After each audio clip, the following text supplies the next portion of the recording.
tengok ni, anak siapa ni? Anak siapa? Dia pergi sekolah, mak dia ingat, pak dia ingat pergi sekolah. Dia main belakang rumah aku. Dia salin, dia tinggal beg buku, baju sekolah dia, kasut sekolah. Dia tinggal kat sini. Lepas tu tak tahu dia pergi mana. Dia ponting sekolah. So, sekarang ni aku nak sembunyi beg dia dengan kasut dia kat sana. Kita letak buku beg sekolah dia. Ya. Satgi dia main balik sekolah, dia cari lantak dia. Biar dia balik satgi, mak dia tanya, mana beg sekolah?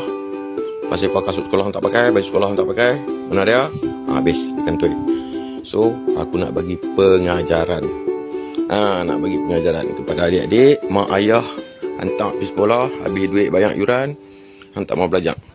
Kalau hang tak mau belajar, berhenti yang pergi kerja. Tahu? Anak siapa ni? Boleh main tani, main saling kat sini. Belakang rumah aku pula. Kan tu ya. Kan tu. Okey. Belajar elok adik. Jangan duk punting. Jangan duk jadi hantu, okey? Jangan duk jadi hantu. Kita sembunyi kat situ. Esok kita letak balik kat sini. Okey? Kantoi.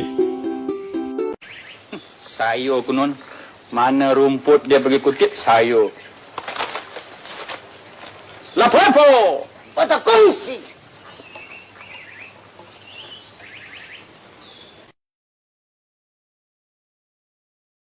அப்படி எடுங்க ஓரத்தில் எடுங்க நான் வந்து பேச போறேன்.